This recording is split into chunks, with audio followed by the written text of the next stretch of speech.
All right, Pedro, you ready? Yes, sir. All right, let's do this. All right, so Take it away. cool. So for the people that are going to be following, Oops, I muted you, Pedro. Thanks, Zach. You're welcome. So the programs that This we is on need, purpose.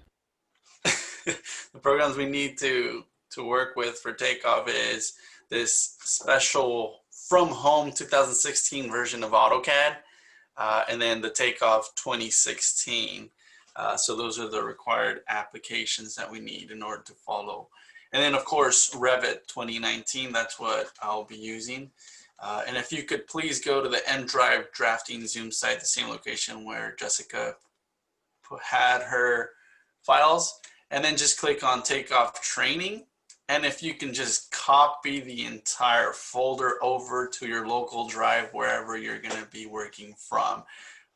There are more folders in there. The reason why we are having you copy the entire folder and the folder structure is because the Takeoff program actually follows the folder structure when pulling in units, and then it needs to know where the fab tickets are going to be placed. So it takes a little bit more than just one file, actually the whole folder structure. So if you can do that, it might take a couple of minutes just because it's a pretty big file and it's coming from the server. Any questions, you can stop me at any time, or if you feel free to put the question in the chat, and I know Zach and Eric will be monitoring them and answering them. And if anybody else knows the answer to any of the questions, feel free to answer any of the questions.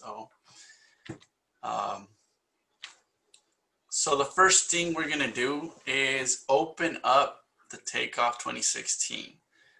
I know people are probably still downloading this whole file, but we can go ahead and just open the Takeoff program, which should look something like this. As a show of hands, could I see who has downloaded the whole folder structure already? What's the file name again, Pedro? It's just inside the M Drive drafting, Zoomsite, and then Takeoff Training. And all you're going to do is just copy that entire folder over.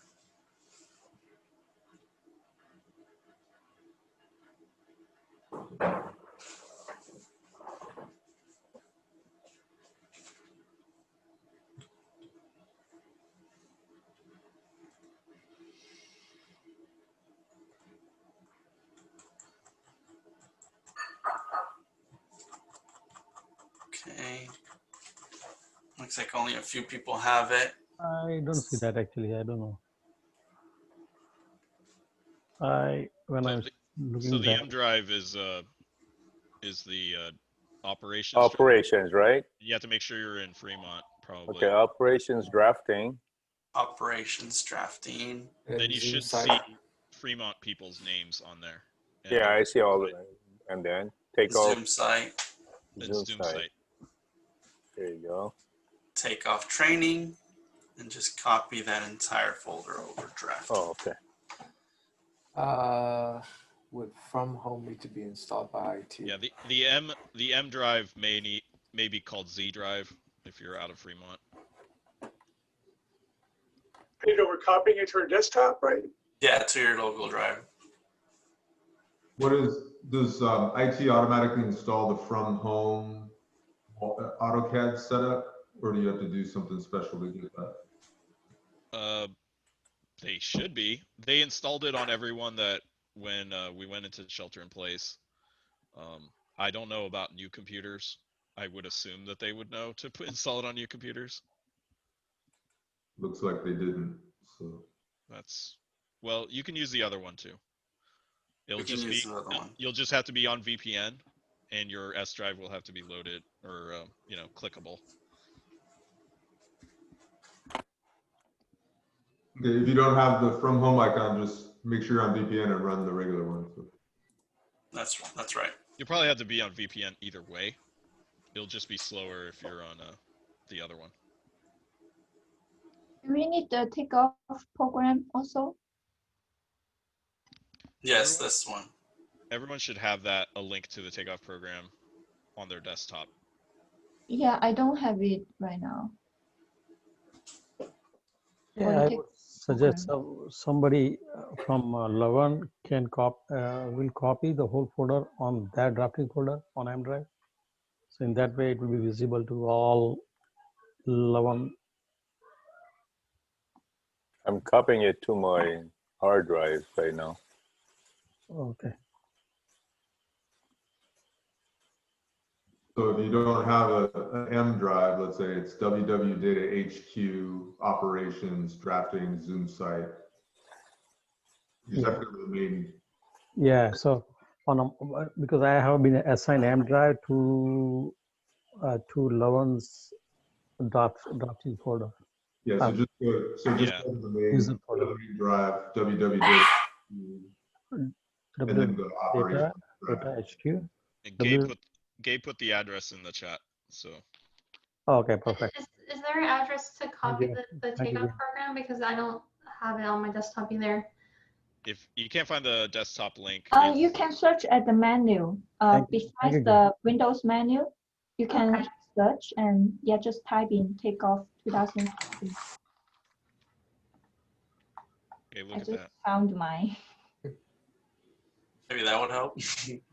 Oh, I see. It was moved into a miscellaneous folder. I probably did that at some point. Like, I never use this. No love. So, especially you drafters, you have to make sure that you know where this is because tomorrow you're going to be using it. So hopefully mostly everybody has downloaded and copied it over. The first thing you do is just open up that Takeoff 2016 program.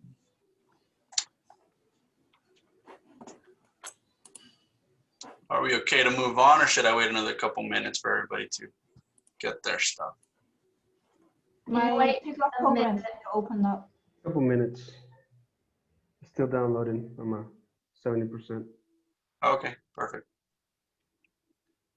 Thank you, Pedro. No problem. I know this whole following is a curveball for us. We weren't expecting it to be like this, but making the best out of it, and it's pretty good that we follow through with it, like we mentioned before. So make sure that everybody can follow through. Everybody. Now, Mine is still downloading, so. So what's the program you're opening? What are you clicking on? I just double clicked on the Takeoff program to open it. That's What's the only thing. Takeoff look like? This application right here. Oh, okay. Where is that located? What is the address for that shortcut? So you can probably search it up in your computer down here somewhere and just type in Takeoff. Oh, okay. Oh, I already had that. Takeoff 2016 and just open it. You may want to move the shortcut into your desktop or something. So that's the only thing I've done. Just opened up the database. So that's called the database. That is where all the information is stored for takeoffs. This is what we link to Revit models. And the database holds all the information when we do metal takeoffs, glass takeoffs, also Fab releases during weekly releases. So it stores all that good stuff. I'm having to update like crazy. Uh-oh. Yeah, me too. It's going and going. If it says update required in the Takeoff program, you could probably ignore that for now. If you're downloading the files, I don't know what to say. It's still downloading on my, it's taking forever. It's only 13% complete right now. Oh, Lord. Okay. Well, so just a little disclaimer, because of time and then this process is pretty lengthy, what we did is we ended up just capturing certain portions of the entire process of what happened. So we might not go too much into depth. We just want you to know what the main topics are for the process that we do from start to finish, from when we get a Revit model to when we do weekly releases. So for some of you that actually do some of these steps and processes, I'm only getting a few steps from them, so it won't be full on. So do most of you have the Takeoff program? Don't worry about what it's saying here. All I want you to do is just make sure that you have this Takeoff program open. It might say error here where it says SWP for now. I just want you to have the Takeoff 2016 application open.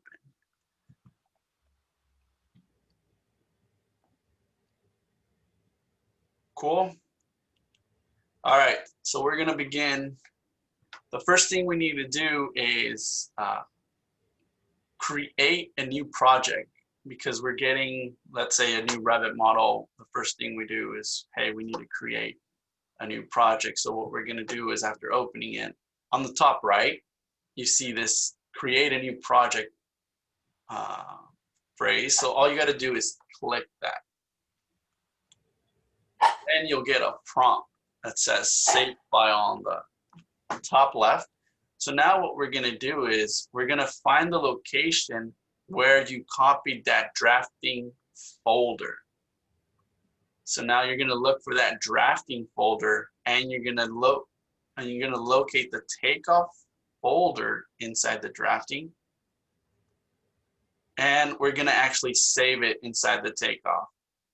Don't follow what I have up here, just ignore it. Just follow the Takeoff folder. And what we're gonna do is we're gonna call it training. And we're gonna hit save. And now what it's doing, it's creating a new database. With that, it's going to update all the die information that is in the standard server and bring it in to the actual database.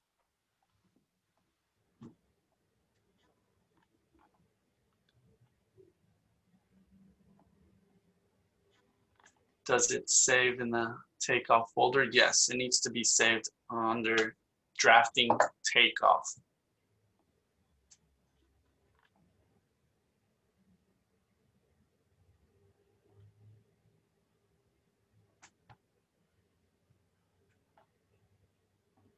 Could you repeat that, Pedro? What'd you click on?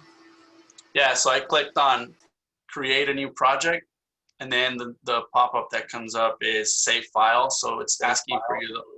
So it's asking you for the location. Where do you want to save this database? And you want to save it under drafting Takeoff, just right there. And what's the name? The name for the file is just training. Training, okay. I know the one that you give this new file. That's called training too. Yeah, we're just creating a training database file. Right. And so as you see, I just finished my die info, and it says new job, 0 elevation, units, lights, everything is 0. Cool. Now, everybody there? We good? So for this training purpose, what we're going to use is we're going to use a Revit file, which is a detached copy of Santana West parking. It's a small little project that we have, a couple curtain walls, so I thought it was pretty good just to show you an easy, straightforward job. So what you want to do now is open up Revit 2019 and open that file that that you copied over. So you probably have Takeoff,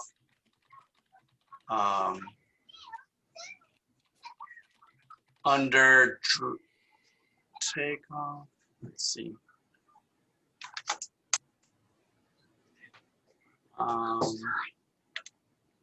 So what we copied over is this. So what we're going to open is your file is under drafting, drawings, Revit 2019, and this is where your Revit file is located. So I want you to go ahead and open that file up from this part, from the Revit. Does that make sense? So open up, my file is right here, and just open it.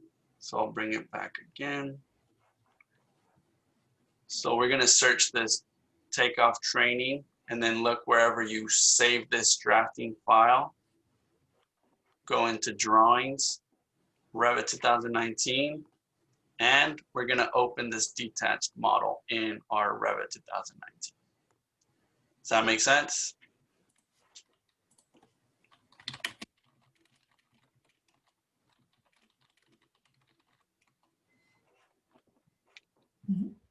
You're Cool. opening Revit first, and then path. Yeah. Open Revit and then click open and then find your file, your Revit file.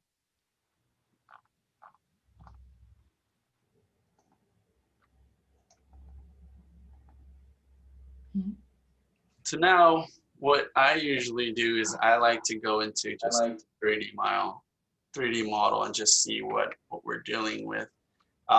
One of the first few steps after getting a Revit model and creating a database is to create the actual palette schedule. So what we're gonna do now is we're gonna UPD these units just so they can get some type of number.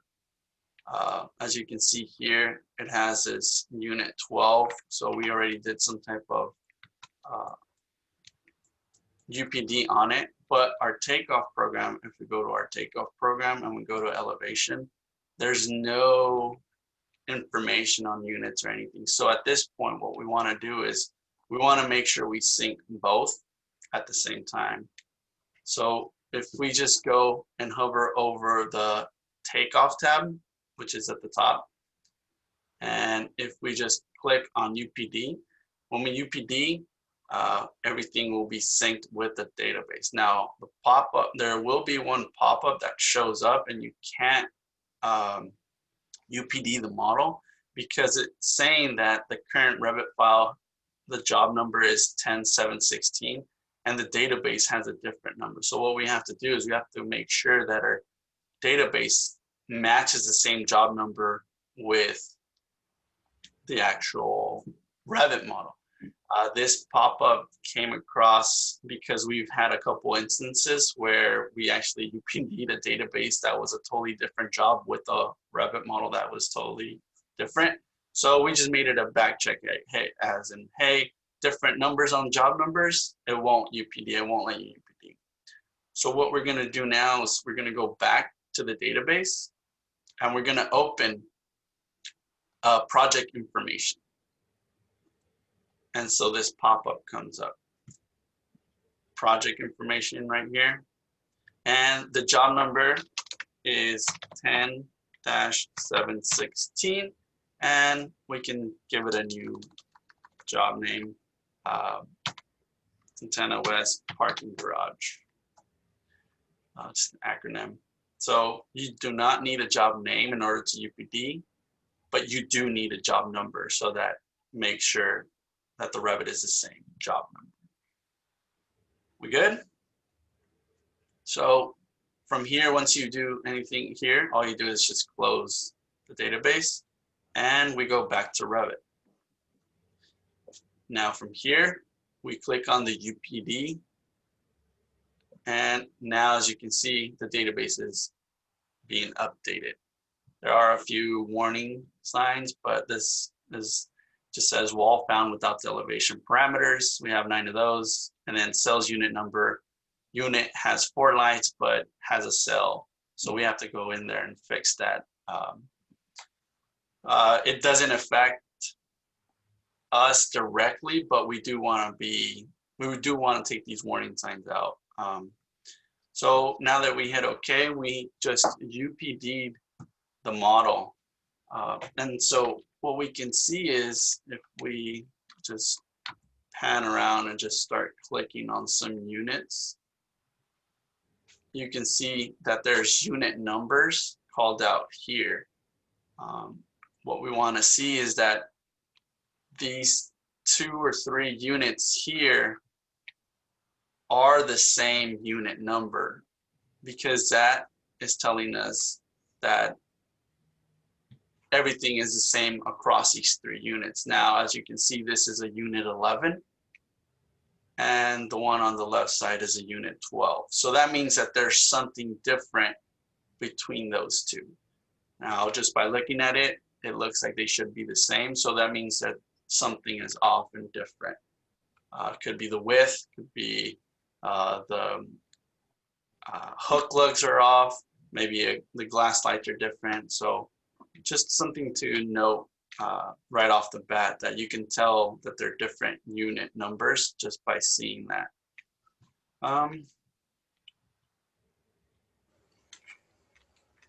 Cool. So now that we've had our database and our Revit model synced together, the next thing to do would be to actually create the palette schedule.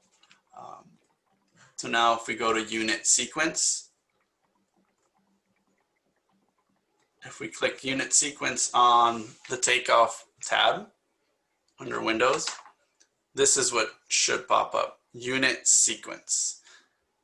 Now you'll see that in red we have all the units that are in this Revit model, and they don't have any type of release attached to them. So the first thing we're going to do is just hit refresh to make sure that we have the latest data.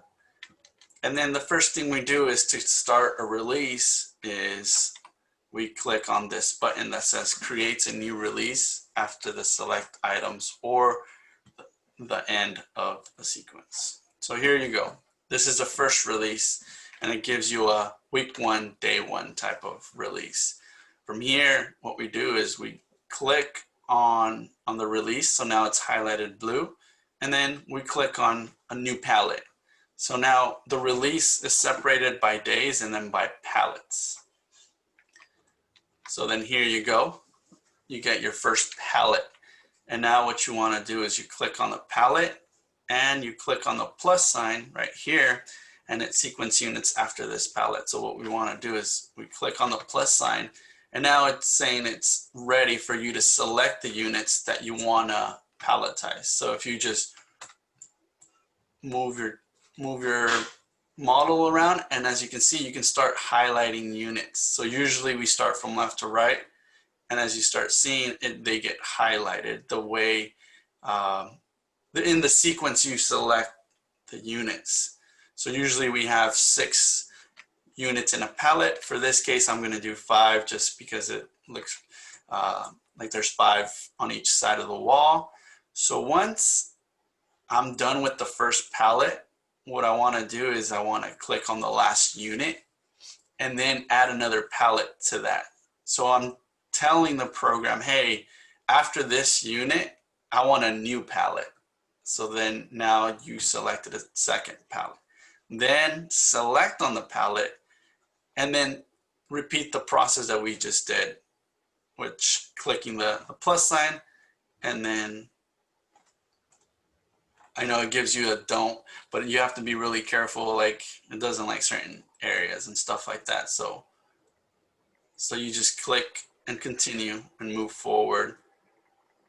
And then to create another palette, do the same thing, repeat the process over and over. So I'll just do 3 palettes.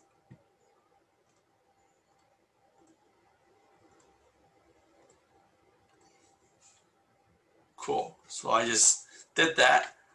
The next thing I want to do is just hit save. Hit escape. Escape. Okay, we're good. So that's pretty much what we would do, and we would repeat if we wanted to palletize the entire job. We would just keep going, palletizing, and just showing the releases.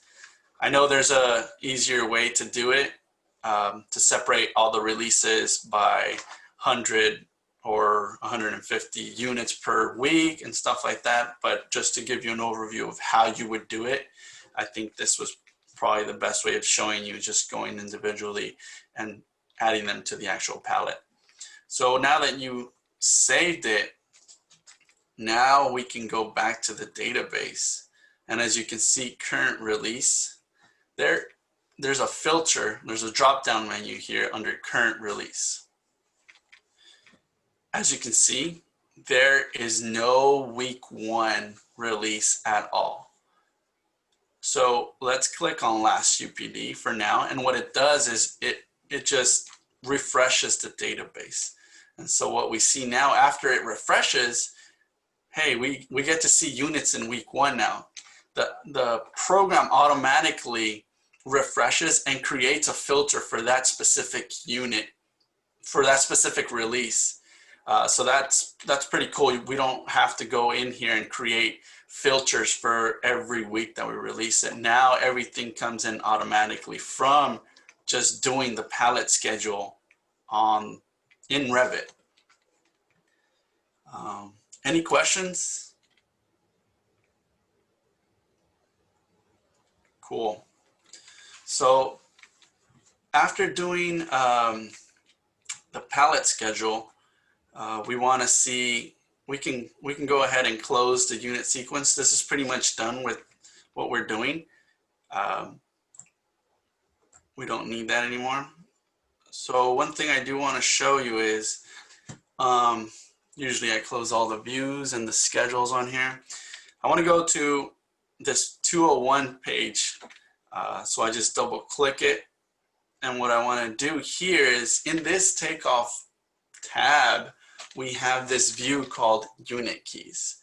If we click unit keys, it should give us the name of units that we're working with.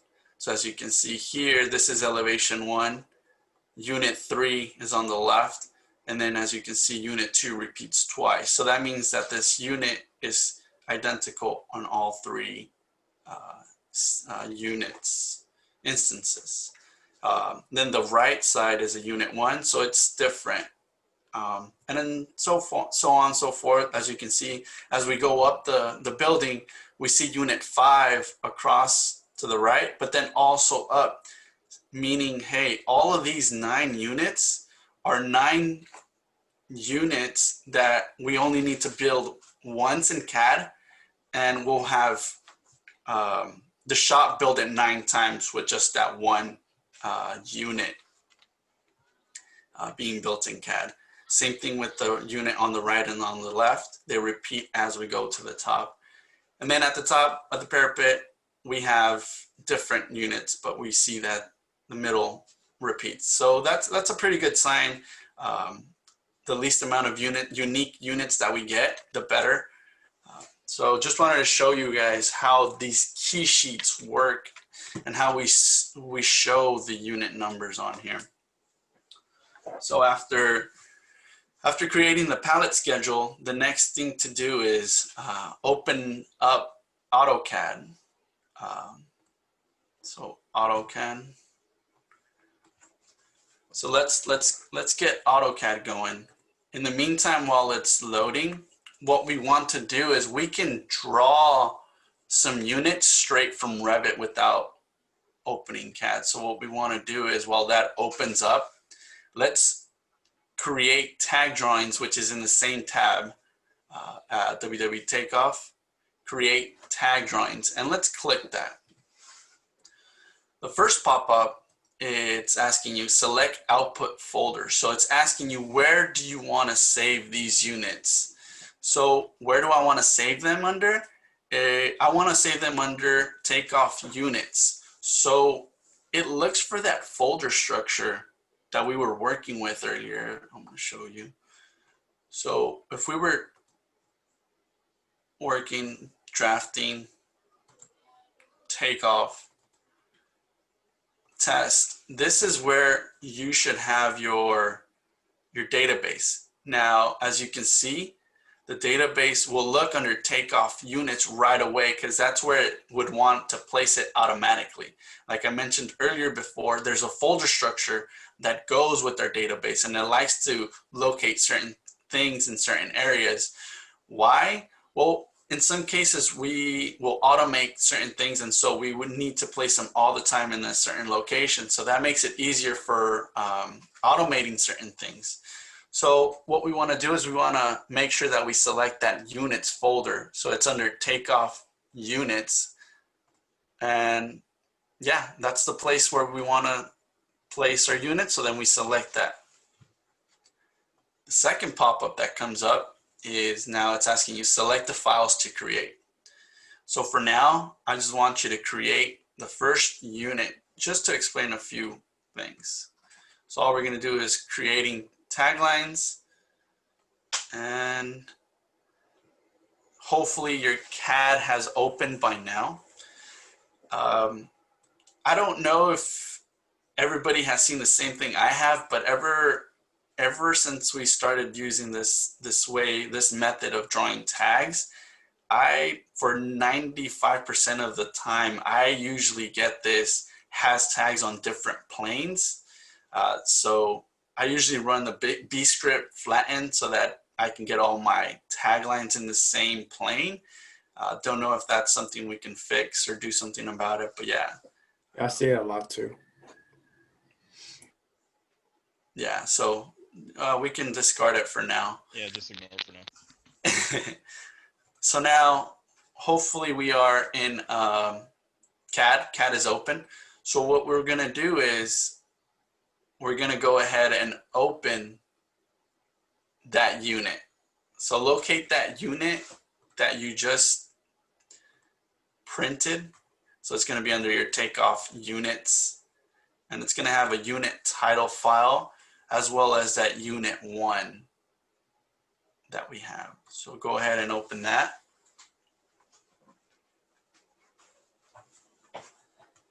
And so can everybody see their unit? Does it look similar to this? Yeah, I see the drawing. Okay, cool. Cool. So now, as you can see, we are missing detail bubbles. We got dimension lines going, which look pretty good. When we use the command TM to go into model space, and we use this top view, you can see that there's multiple taglines over each other. White lines, if we do another, so let me start again. It's in paper space here, and you use the command TM to go to model space. And then what you can do is you can click the command LMM, and it'll take you to only metal tags. And so these metal tags, one's red and the rest are white. What do they mean? A red tag means that there's an unassigned family name in there. The white ones, they usually have some type of family. So what happened right now is, since we had a brand new database, the data, when it got UPD'd, it brought in all this data from it brought it in from the server. So all of this information is on the server right now. So we are definitely missing this data from the server. It's not on there. It might be new, or it might be that it's reading wrong or different. So it could be a couple things.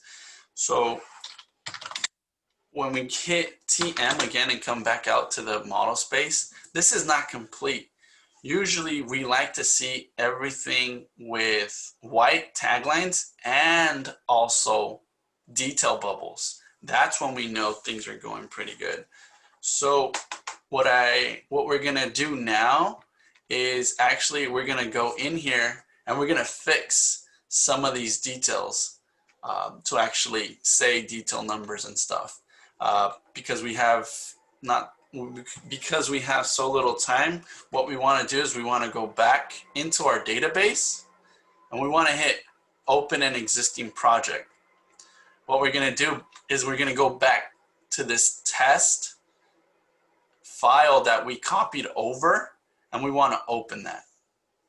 So open file and then go back into the Takeoff folder and open this test file. What's that going to do? Well, this training Takeoff database only has things that came in from the server.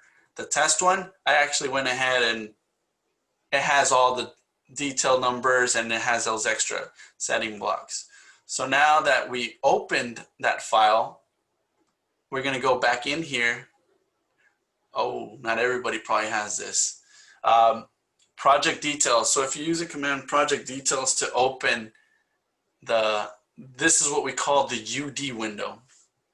So if you type in the command project details, you should have this pop up real quick. So when you go in here and you go on the top right and you refresh it, you'll see that mostly all of the families, this is the family name right here, and then the detail numbers, they all have some type of detail.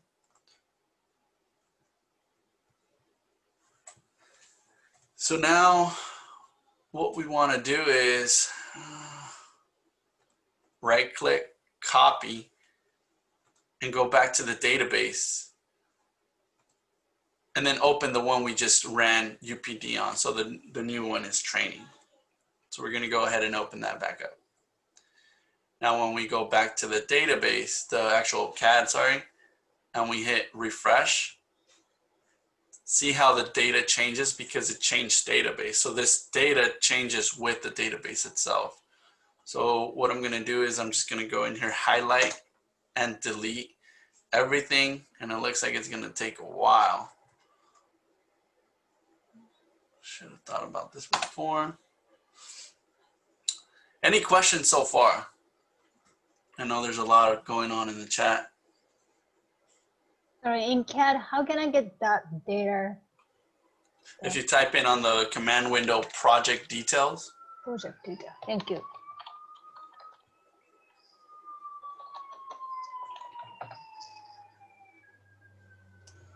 So Pedro, question while it's doing this. So we're seeing all of the Revit families here, right? So everything in Revit is coming straight into the program. So that's kind of why you would need the mullions in the right spot so you guys are not having to do rework, right? That is correct. All the information that is coming in from the Revit model. Now, everything that we see in this specific window, it means it grabbed, so the database grabs all the family names that are used in the Revit model. And then what it does is it grabs them and then tries to look for data that's tied to that specific family on the server. So what it does is it looks for families on the server. If it matches with one, it downloads it to this window and brings it into the database. If it doesn't, then it won't have any type of data with it coming along. So the more we reuse and the more we upload to the server, the more data we'll have and less we will create in the near future, right? Yeah. If you get a chance, you could show them the ACAD parts briefly, just to show them that those are the data from the server too. Hey, Pedro, can you just walk through what you just did again? With the database? With just like opening the test database and refreshing. Okay, yes. So I went in here, I clicked open an existing. So I've been going back and forth with the test and training database.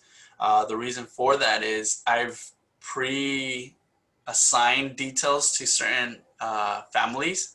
So I just wanted to show you how our units come in with no detail bubbles, but now once we have details, we should be getting a complete unit assembly drawing with detail bubbles in them and no red lines where we had red and white taglines. So what I do is just go, if I was in training, go back to test and then hit open. And then I would go back in here, go into the project detail and then hit refresh. And then you would see that these detail numbers would be different and they would actually have some type of detail on them. And so what I would do is I would just right click, copy those, and then I'm going to move them into the actual training one.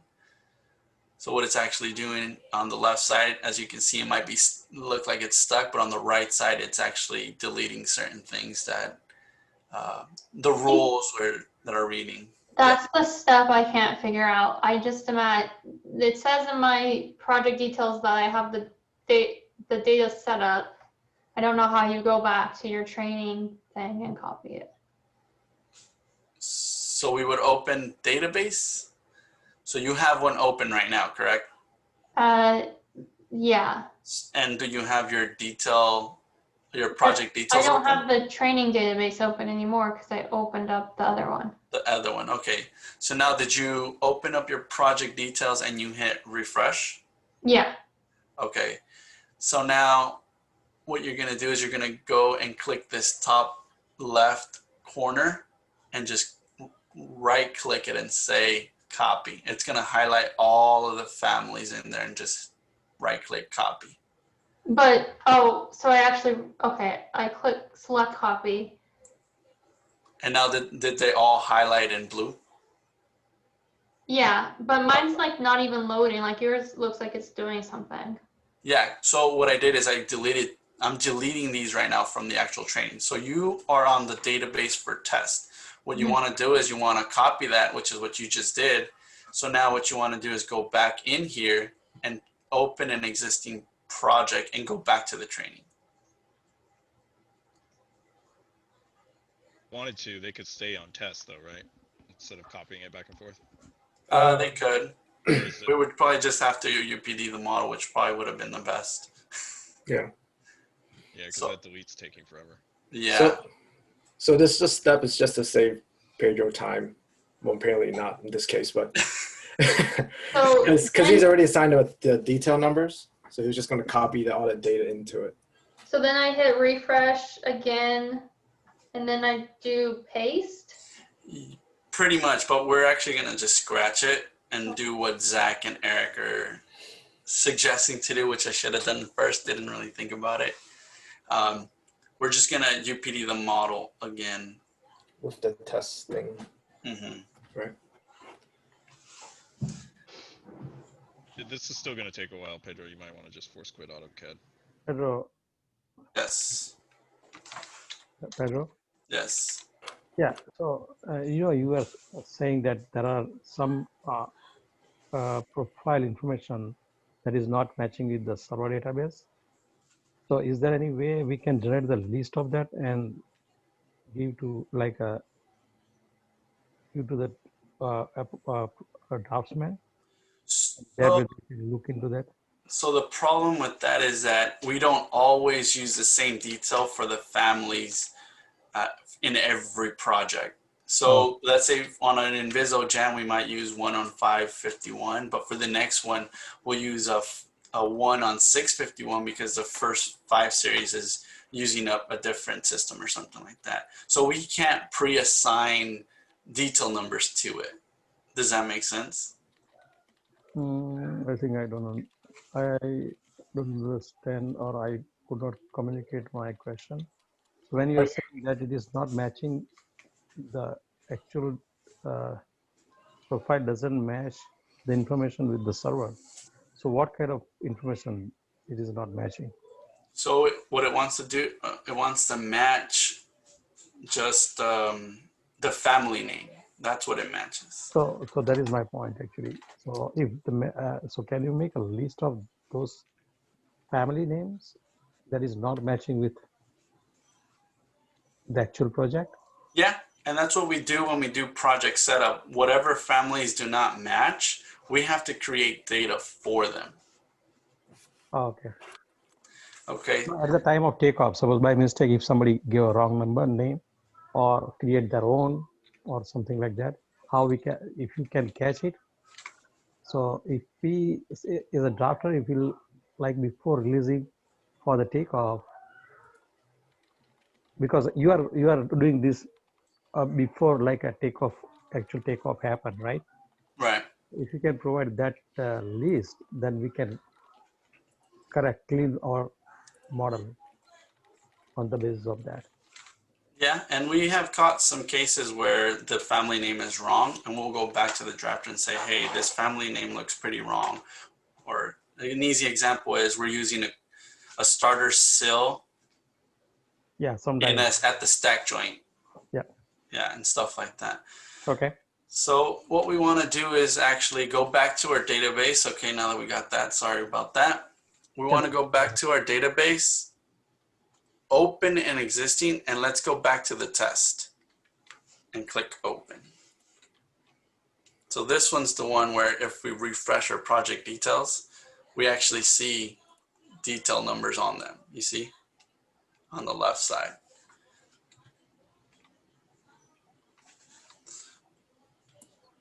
So now what we're going to do is we're actually going to go and get out of the unit 1.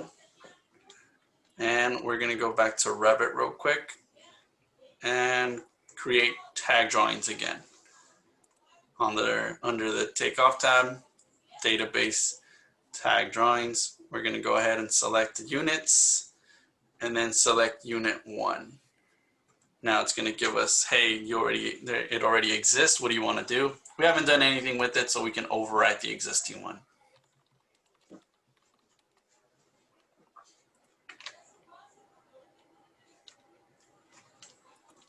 So now what we're going to do is go back here. We're going to go ahead and open unit 1. And boom. Now we get detail bubbles. Now all of the families have. So the test 1, I had been working with it. So that's why the unit numbers probably match, because unit 1 was unit 1 for the test and also for the training one we did. But what I wanted to show you guys is all of the detail bubbles are showing up. So now it's looking like an actual unit. If we go to model space using the command TM and using the command VPP, we'll straighten this unit out. And the other command LMM, it'll show you how all these taglines are actually white and we don't have a single red one with it. So now this is what we pretty much want. So before we even run UPD on the unit, we want to make sure that it shows all white taglines and then all of our detail bubbles are on there. Now the next thing to do is run UPD on this, and then you should be getting some type of BIM. Now there are certain parts that do not have prefixes on the standard server. So for our purposes, I'm just going to say yes on these MMM parts. So now if I go to my model space, TM, and then click LM1, which is this layer where the BIM is going to show up now. So now if I just change the shade from 2D wire to, let's say, just concept, we can see that our actual 3D model is coming out. Now, as you can see, these verticals have notches already. Why? Because they're coming in from the server, and like this one needs to get refreshed, or something's wrong with it and it doesn't like the way it's naming. So we need to find out what's going on there. So once we have a BIM, the next thing we start doing is pretty much going through every individual fab ticket that we have and just seeing what is wrong with that fab ticket. Now we do have some, if we click LMM, you can see some mark numbers are in green, some in white, some in yellow. So the yellow ones, that means they are not pre-attached and are shop use. So we need to see why they are not why they are yellow. We either want we either want white or green mark numbers in here. So the next thing we would do is we would just go pretty much on these parts. We would right click and hit open Fab Template. And so this Fab Template shows you what our Fab ticket is looking like. There's no information tied into it. This is the area where we start adding feature notes, as in like gaskets, notches that need to be made.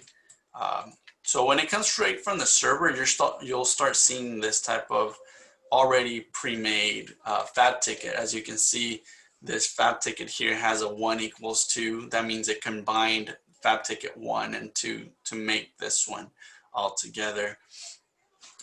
So after UPDing the unit, you get a BIM. And what you do is you start going and you start looking at all the Fab tickets to make sure that they have all their parts and notches all together. Cool. So now the next thing you would do is pretty much repeat the same process over and over for all the parts, making sure that these yellow ones are actually green, so we need to pre-attach them.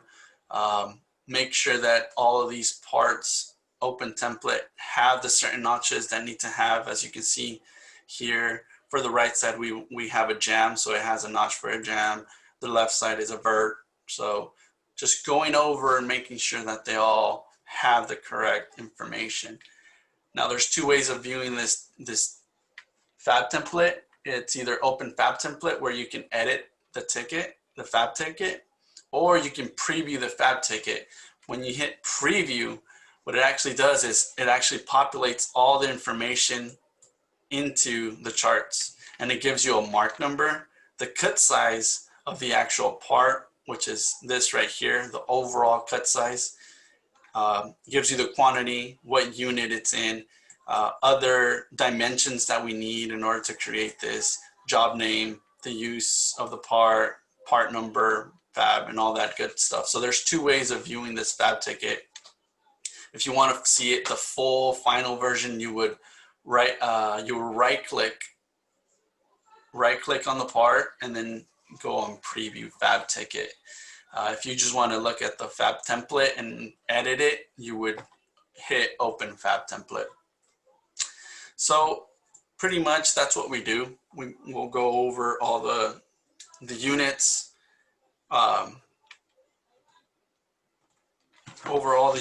and make sure that all the detail bubbles are correct. As you can see in this one, we have two separate ones. So we would probably just go in here and delete one and keep one.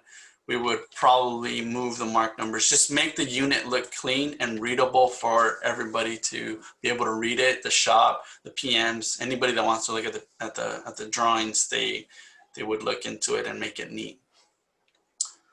So once we have all of our units ready to go, one thing that we want to do is the next thing would probably be to release. Once you have all your units, let's say you want to go through 5 units, and then that's what your release is, 5 units. Make sure it's ready for release. But before that, we would send it out for checking. But for our purposes, we're not going to send it out for checking. So one thing we do want to do is just show you a little glimpse of what optimizing metal and glass takeoffs are. Just tiny bit, not too deep. So what we're going to do is we're actually going to go back into the Takeoff program, and we're going to go ahead and optimize extrusions. So optimize extrusions is actually under the actions table, and it's actually right here. Thank you, Zach. Optimize extrusions. When we click it, we get this pop-up. And so now what we're doing is we're actually doing, we'll be doing takeoff and unit assembly by pallet, Fab, and Fremont. And I would leave everything stock link size as is for our purpose and just hit OK. And so it's saying, oh, this database, there are 1 unit.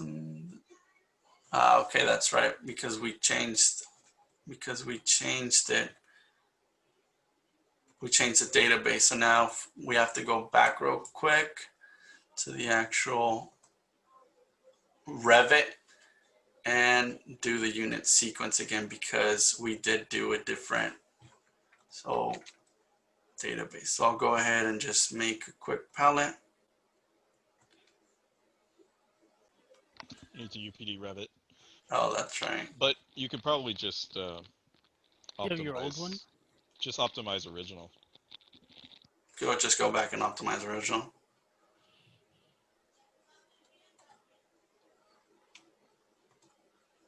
So we're gonna go take off original and hit OK.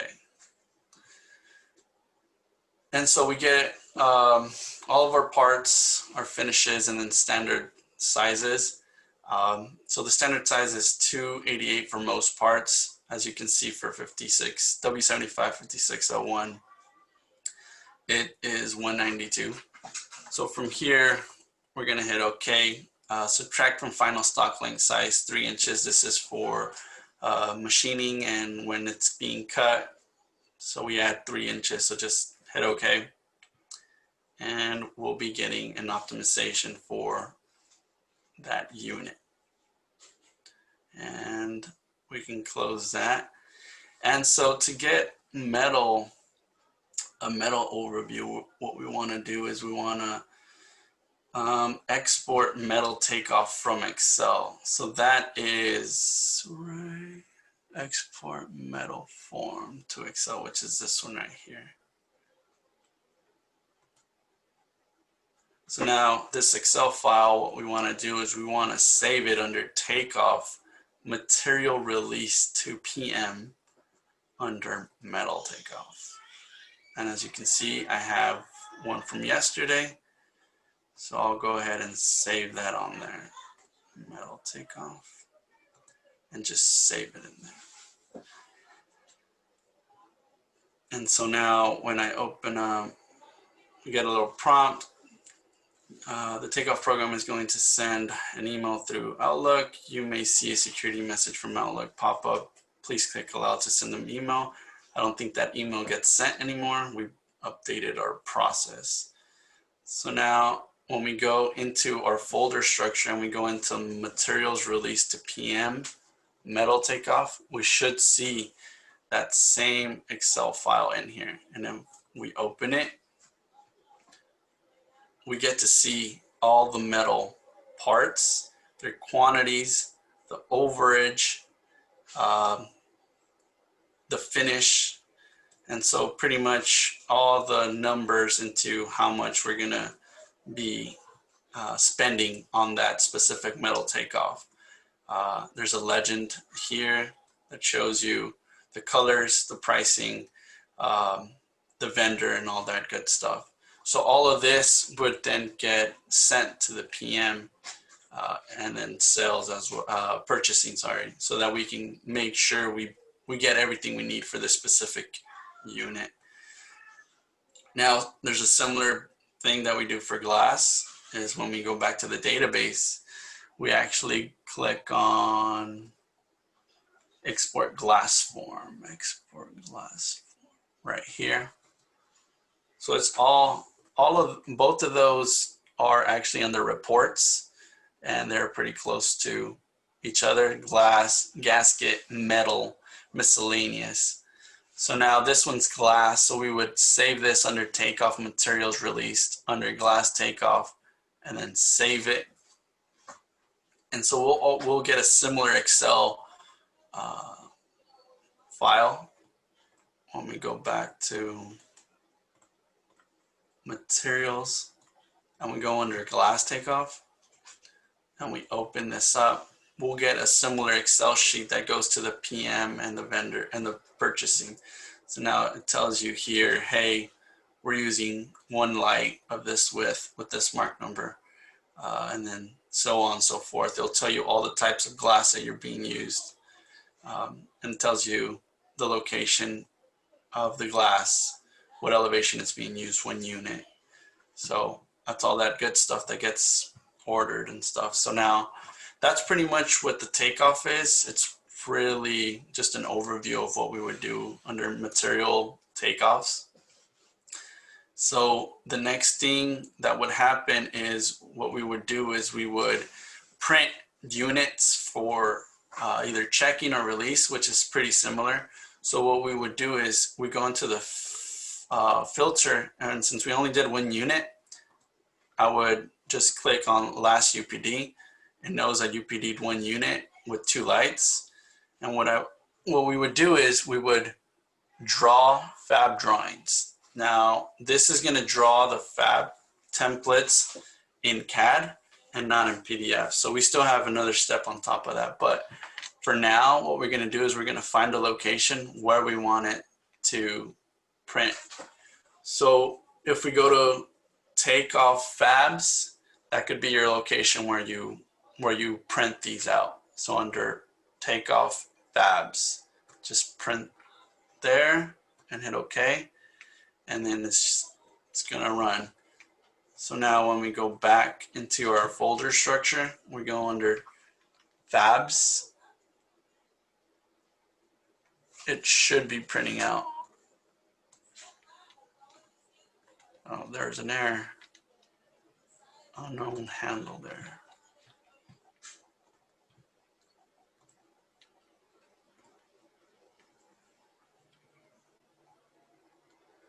Mine got a fatal error. Mine just started working, but I'm getting these pop-ups because we have certain. It was drawn originally in 2020. In 2020. And yes. You're going to get that when you backtrack, when you do something on the lower versions. I was having that a lot when Chris would do a unit, and then I'd have to re-UPD and run it. So you just have to keep clicking the button. Because, sorry, what was drawn originally in 2020? Some of the fab templates. Yes. If anything was drawn in 2020, AutoCAD 2020 first, and you try and reuse it in a lower version, some reason it comes up with that error. That error. It still works, but it just comes up with the error. Well, you just have to click the button to get through it. Mine just crashed completely. Yeah, so as you saw, I had an error as soon as I draw fabs earlier. Yeah. And so I came to AutoCAD, I hit OK, and then went back and I reran it, and it ran completely. As you can see, this is my folder. I don't know why it sometimes does that. So I just usually, when something like that happens, I'll just redo my steps again. And sometimes it works, like as we've seen right here. So after drawing the fab tickets, what I want to do is I want to open them up in my CAD. And you'll see that this is the final preview of the tickets. So now what I want to do is I want to actually go to this drafting tab, WW drafting. On the left side, I have this batch print. So I'm just going to click on the down, and I'm going to click on batch print. And so what this is going to do is going to print it in PDF. So now the options that I'm going to select is active layout and then PDF fab tickets right here. So after clicking that, I'm just going to click OK. And then it's going to ask for a location. Oh, there it is. And it didn't like it as well. So my CAD just crashed.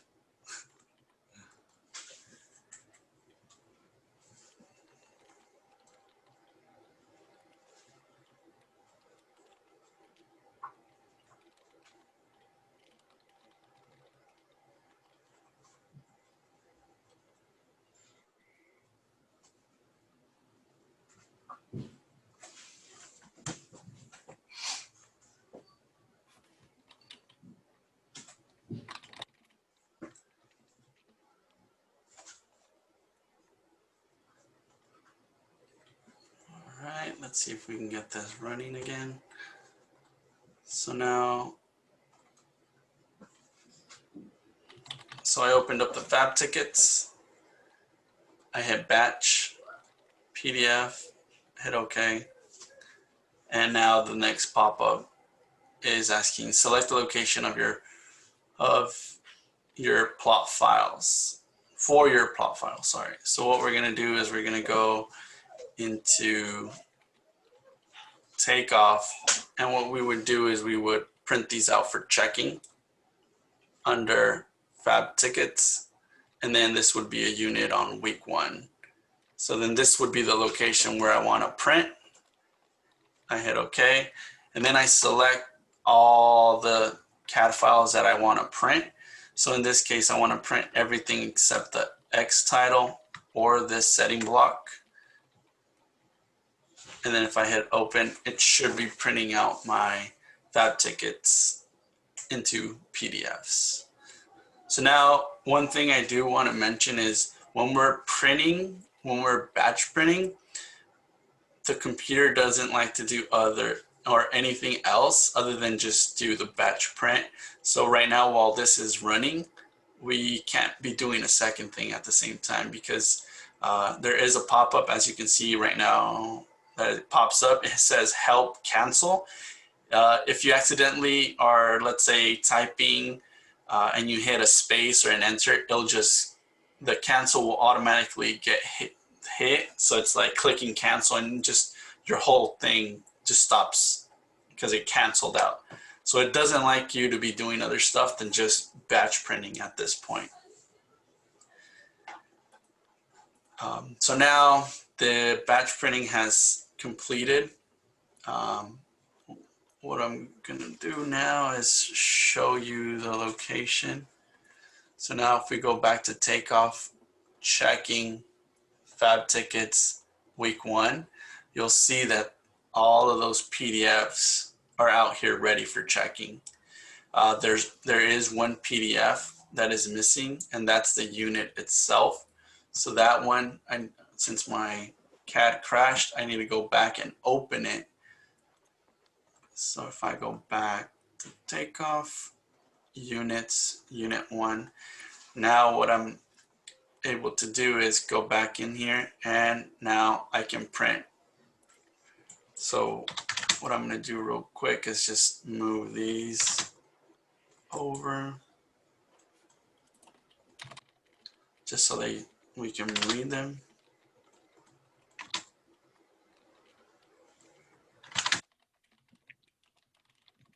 So now we can read them and they're not in the way.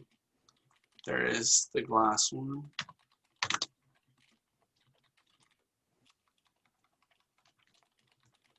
So now what I would do to print this into PDF, I would use the same batch print.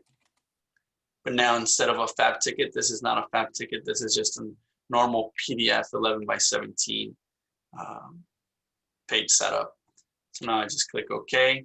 Where do I want to print this? So I would go back to Takeoff, checking Fab tickets week 1, the same location where I printed my Fabs. Select that folder. Now it's asking me to select the files I want to print. I just want to print my 1 unit. And it's printing now.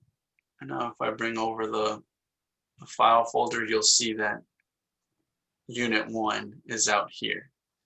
The last step for all of this to work is we want to link it. So what we have to do is we have to go back to where we did our first CAD drawings. So we have to go back to Takeoff Fabs. This is where all the CAD versions of this Fabs are.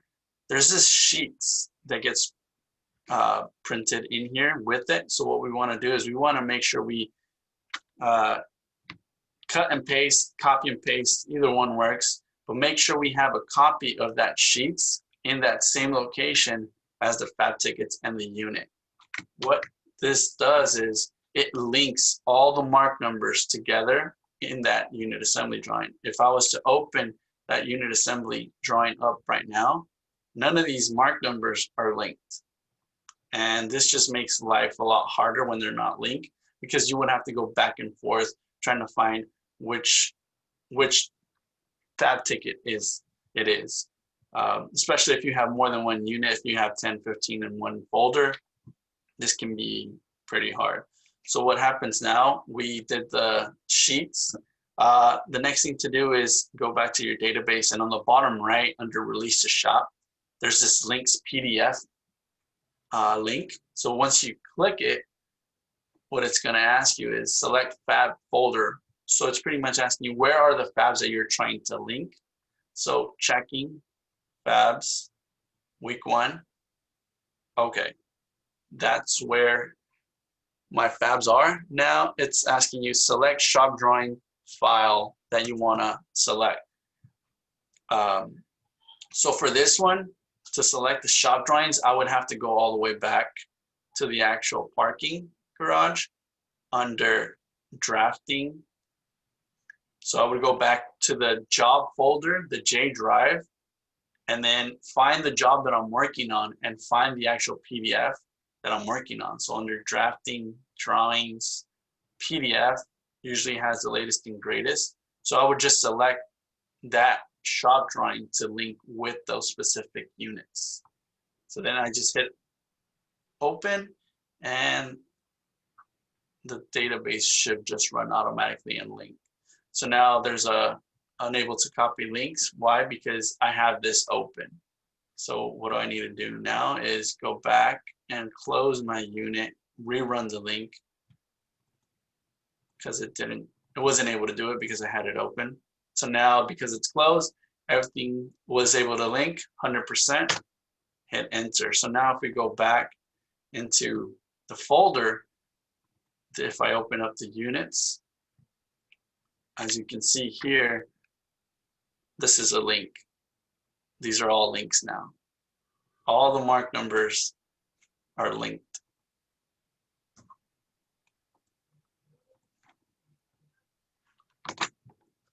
I wonder why it's not working.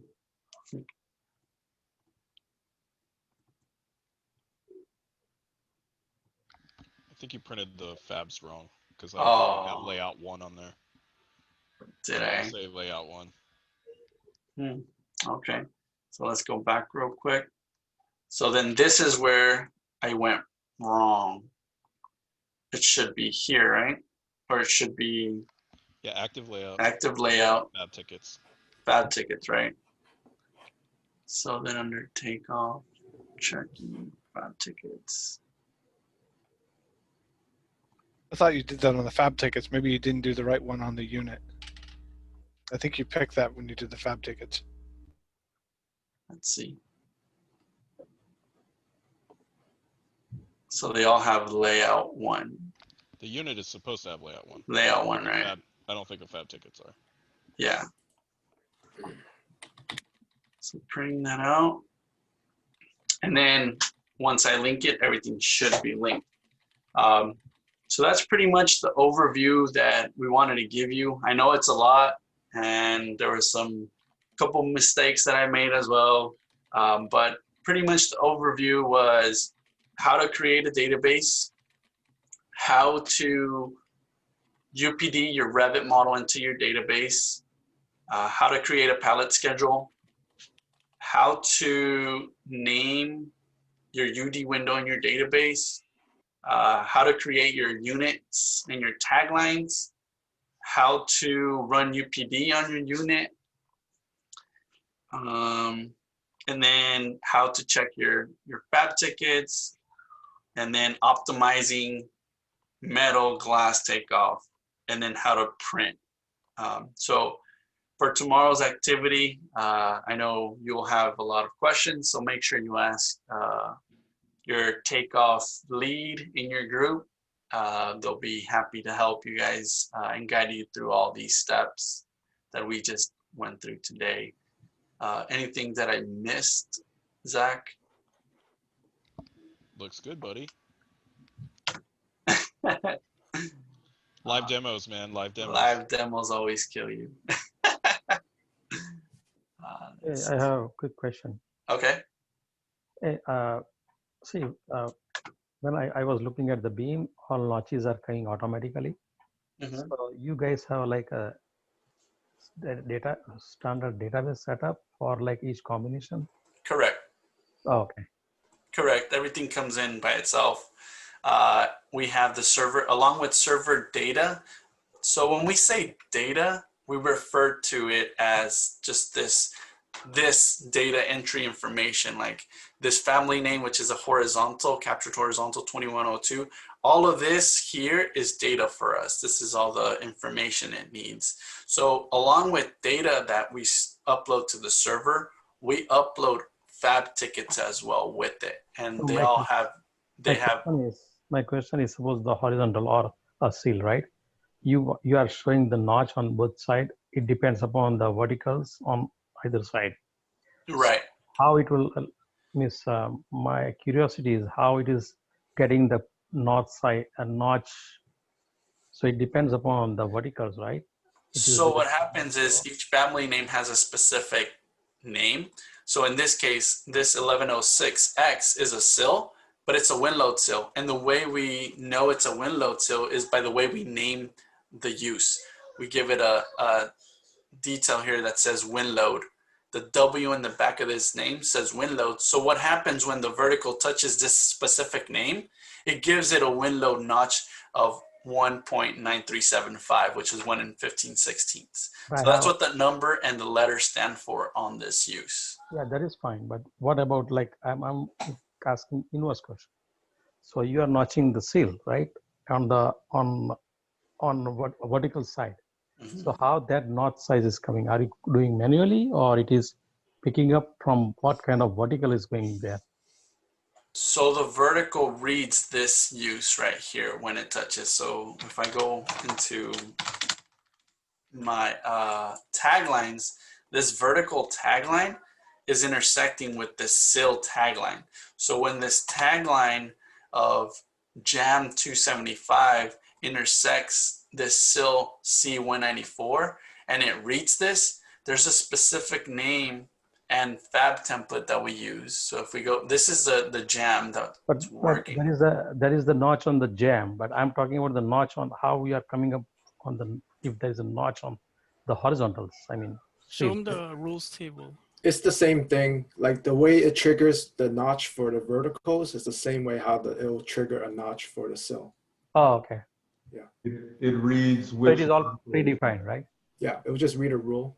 Yeah, if you see the typical jam 275, there's a like, for instance, he keeps jumping around, but if you stay at the parapet, there's a corner 138 CV 1715 and a corner 138 CV. What it does is if it has that corner name on the left side and a different corner name on the right side, it'll create a new use down below, and it takes the one side and combines it with the other side, and then takes the two Fab tickets for those and makes a new one with one side on the left and one side on the right. If there's a different notch on each side or a notch only on one side, it'll automatically read that. Pedro, just go all the way down. It should show a derived use already. So those rules are predefined, or we have to enter manually? We entered the typical one where it says, like, for instance, that corner 138 CV 665. Or if he stops moving, I can show you the very top one that's there right now. The corner 5574 or 5447, excuse me. See how it says it on both sides? It's a 5574. What it does is if the left side's a 5574, but the right side is a corner 138 CV 715, which is the one below it, it automatically creates a new use down at the bottom and turns it blue, and it'll be a combined use of both of those details for that particular use on your Fab. And then it takes that same Fab ticket and reads both sides to use the notching or the notes or whatever you have set up on that Fab. Yeah. Does that make sense? Yeah. Right there. Yeah, so right there, all the ones in white came off of the server and were made manually by someone. Then the program will make these ones here in blue to combine, to make different combinations of the ones in white. Okay. That is correct. And thanks to Zach, that is possible now. So now what we do is when we use a source, so we call the white one source details because that's pretty much the source. If you want to derive something that with two different names, then the program does that by itself. So as you can see here, we have invert to invert, jam to jam. So we have this derived use from vert 138 to jam 275. Well, these are the source details that it came from. It came from the left side of this and then the right side of this to create this use. Yeah. Okay. That is great. Yeah, I was just like had a crazy idea. That's a very Why, good question. what kind of crazy idea came? So is there like can we define like a different profile for each different notch combination before project starts? That's what Pedro does. Yeah. Yeah, that's what we do in the data setup. We give it a Oh, okay. specific. So I'm We not give it wrong. a specific. Yeah, we give it a specific name. As you can see, this is a sill, and then the C stands for curtain wall. And there's a different one where, like this one would say ST, means it's a stack, sill stack, with the wind load, which is what the W is, and the size of the wind load is a 1 in 15/16. So that's why we have a specific naming convention, so that when we have these intersections, they know what data they're going to read, and then they know what Fab template they need to get.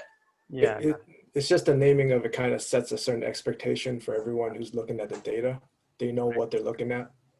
It could be named something else too, but we have a little standard that Pedro kind of helped, or we all kind of helped develop to help it become more clear when we're looking at this data, and not just I don't know, SIL 1L, SIL 2L, SIL 3L. So Pedro, when you are deciding for the project, are you using the old past data that you can use, or you are setting up fresh again? So the first thing we do is we check to see if the family name exists. If it does, then we'll use whatever we have there. Now, we might have different intersections, and if those intersections do not exist in that family, then we would go ahead and create it. And so we'll just keep adding and adding onto that family name. Oh. But we do like to reuse everything that we can. So once you select that profile, you will get all rules on the side. Correct. You see them right here. Yeah. And as you can see, with only entering 5 different source details, we get a total of 25 different combinations without having to input every single one of those 25 options. Great. So it's like a matrix, I guess, right? Zach results. Yeah. Great. Yep, Man. Zach. Yeah. Just to go a little further on that, say for instance, you have your typical standard jam family with all the uses already established. So if another family comes in with like a different gasket, he can literally just copy that family established and just change out the gasket, and then he has his data set up already. So we always try to reuse a lot of things and then just use it as a base. Yep. It's important also to point out that it all comes from the family name in Revit. So whatever is in Revit, whatever families are on the units, whatever the unit is shaped like, that gets read by the Takeoff program. It's drawn into AutoCAD using those names, and then data comes from the server based on the Revit family names with all this pre-made data, so that the Takeoff operator gets everything automatically, or at least hopefully everything automatically. And then they can refine it as they work on it. And it looks like Esley has her hand up. Sorry, so then what happens when new families are added to the project after this is all done? Because my understanding is then it's just blank, so it's almost like, what's the point of making new families? So is that correct? Or what happens when you're done with setup and then later down the line, new families get added to the project? We would create data for it no matter what stage it came into. Hopefully it comes into before metal takeoff, because as long as it's before metal takeoff, either our data setup team or the people doing metal takeoff can take care of it. Now, if it comes in after, the PE that is working on the job will most likely create data for it. So we will always make data for the families that get added in. So I was looking, why I was asking these questions, because, when I was looking the MES unit, if we can create separate profile for each combination, like you are setting up the rules at the beginning, then it will create, there will be a notch and everything on the profile if we create a new profile with a different notch. So it was just idea. I just thought actually, in that way, we don't need to make the whole beam will be there if you want to use the MS unit. It will look like a correct, and we can take the fab out of the MS unit itself instead of having all those, or somehow we can in that way, we can use the whole unit for the operations also. I don't know. There is another method I'm thinking of. Okay, all right. All good points. Well, thank you, everybody. Thank you for everybody that answered questions on the chat. I know it was there was a lot on there. Thank you, everybody that helped me out, and thank you, everybody, for this. All right, again, Thanks, Pedro. I'm gonna Good job, unmute everyone, and we can all give them a bless. Yay, thank you. Thanks, Pedro. Thank you, Pedro. guys. Pedro. Good job, Pedro. Thank you, guys. Good job, Papa John. Okay, I muted everyone again. So if you expect people to hear you, they can't. Yeah, you too, Pedro. All right, so next up on our agenda is lunch. So I'm assuming everyone already has their lunch. And then after that, it's back to work. I got mine. So do we want to do more discussions on what we saw today? Maybe a little download, maybe overall thoughts, maybe feedback. How did this all work? Let's just open the floor up for discussion. And if it's really quiet, then we can go back to some baby pictures. But anyone have any input that they want to get off their chest? Yeah. Pedro? No, I just think that it was great having to follow someone while they're doing it. I thought that was a pretty cool idea. I think it just caught us off guard, and we had a couple hiccups here and there because I don't think we've ever really done this. We've always done training, but it's like everybody's just watching, taking notes, that's it. But I thought this was pretty cool. Hopefully we can do it again, maybe with other topics. I liked it. It's just the pacing of it. It's a little hard to keep up, I can tell. And if we do it again, I think if we have like training documents or training files that we can just have, that way everybody is on the same page.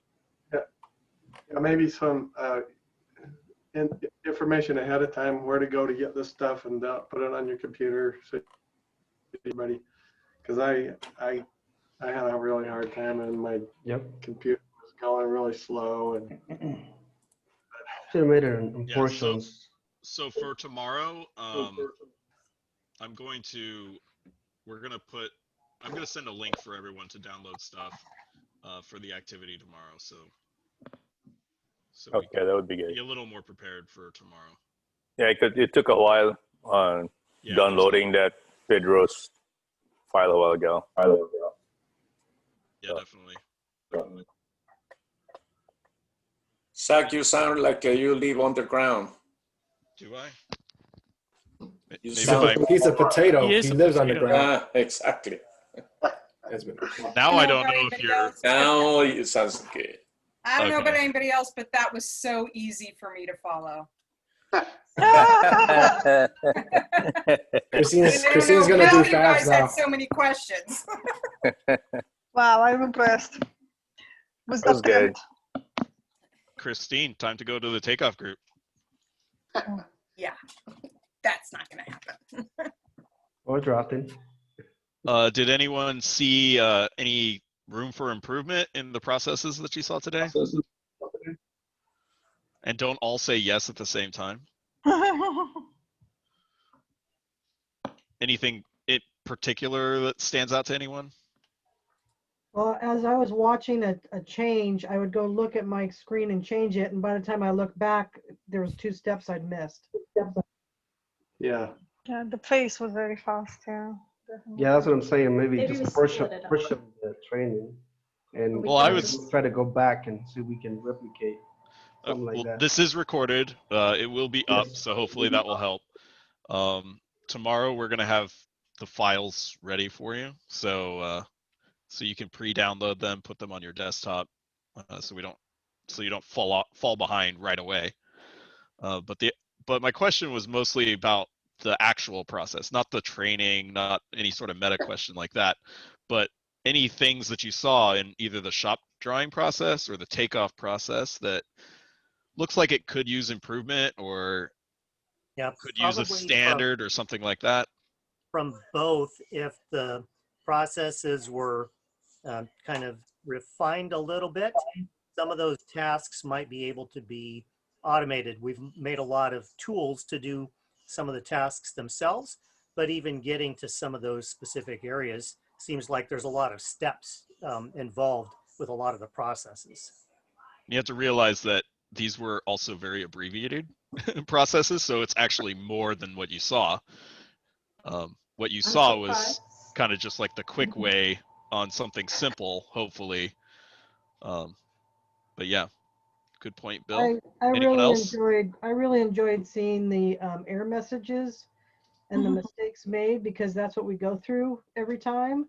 And hearing people say their CAD crashed or something froze up, it happens every time. Yeah. Yes, Yes, unfortunately, we couldn't stop and kind of ask to pause and and again, it's about training, I guess. But I was trying to keep up, but at some point it just start getting error message and I couldn't kind of fix it. So I'm not a takeoff person, but just watching that plotting kill me. So make a button so that it automatically links and prints the units and the fabs at once. That was horrible to watch you try to print. And the fact that you can't touch your computer during it, like, hello, waste. Make a button. We actually have it. Good. I would improve on that because that was painful to watch. We actually have it. We actually have it. We just didn't show it just because we wanted to show what it does. But we do have a robot button to do all this. But we have it. But it's just it doesn't need. We still need to see what it does if we would do the button. Yeah, especially we have to move around 3 different programs, different folders, folders. Yeah, a lot of movements too. One of the reasons we have 2 monitors is to be able to switch around. Because yeah, when you're doing the takeoff program stuff, you need to be in Revit, AutoCAD, and the takeoff program. Yeah. That means we need 3 monitors then, Zach. I'm not IT. Yeah, I think I even feel like I kind of cheated everybody just because we were trying to hit certain topics and the way it went. But I think as we get into tomorrow, actually, if the takeoff people do drafting stuff, I think that's when we'll really see like, hey, like, could we do this a different way? I think tomorrow we'll get a little bit more feedback on if we can do more improvements. So we're gonna split into rooms tomorrow and just like we have like what 4 people for 1 drafter, or what is gonna be like? You'll be split off into groups of about 8. Some groups have 7, some groups have 9, I think. There will be usually 2 drafters and 2 takeoff people per group, along with a checker, a jumpstart person, a panel person, someone from sales modeling, or a developer like Alan or something like that. So it'll be a cross functional group working together to, but the main thing is that there's a primary takeoff person that's going to be doing the drafting work on and sharing their screen, and other people in the group can be following along. And then they'll flip roles, and then the shop drawing person will finish that job and do the takeoff and fab tickets. All in 3 hours. Wow. And then everyone else just watches. So everyone else can either watch or or follow along. Or help. I'm hoping that you follow along, but if you're not comfortable with that or you fall off, then maybe just watch. And the PCs will keep saying, "Open the detail." Yeah. If you're in Joe Mitchum's group, you'll hear a lot of, let's look at the detail. Zoom in on that. Just do it right. That kind of thing.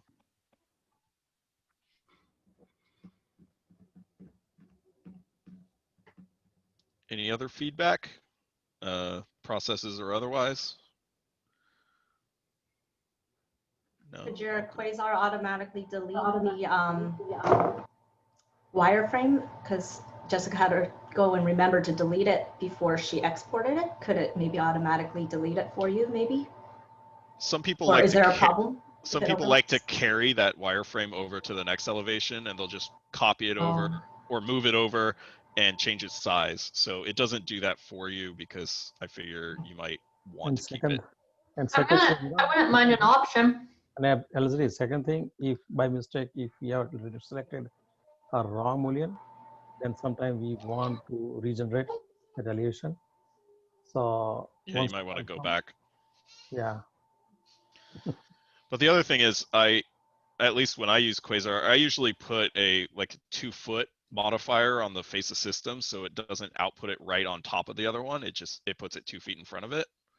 So then I can delete the other one at my leisure. Yep.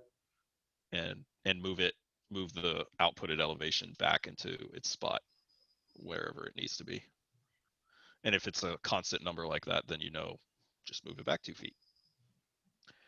So exactly, you can explain a little bit more like a detail about your new tool, the preset million or whatever the thing is. Yeah, we're gonna. I believe it's on one of these days. Let me look. Okay, in a Friday, I think. Is it Friday? It seems it's really cool. Like if we can preset, but I don't know how it works. Is it Friday? And how we can reuse those data. So. I don't see it on Friday, Gabe. What do you can some Quasar demo. Yeah, there's no Quasar demo on the schedule, but we can do it probably during a lunch if there's time. Or I can do one of these Thursday training sessions if you guys want. Mm-hmm. Because we do that every Thursday, right?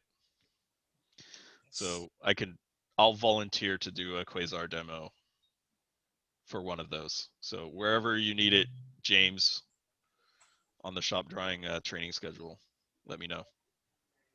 Sounds good. I wouldn't mind the option to delete the wireframe. You can incorporate that. Just select it and hit delete. Well, yeah, but if it just would say I want to delete it when I export, say yes. The problem is Quasar doesn't track the original wireframe. It reads it once and then doesn't care about it after that. Yeah. So it doesn't know where it came from or if it still exists or anything like that. So Can you fix the, I think we had 2 bugs too today. that selection bug, I've never seen that before. That's going to be hard to figure out what that is. It wasn't just me, because I know Chris was in the chat having the same issue. I had the same issue. Really? Yeah. I had to kind of rotate and move back again. All right, I'll take a look at it. Hopefully it happens to me. Otherwise, it's going to be really hard to figure out what it was.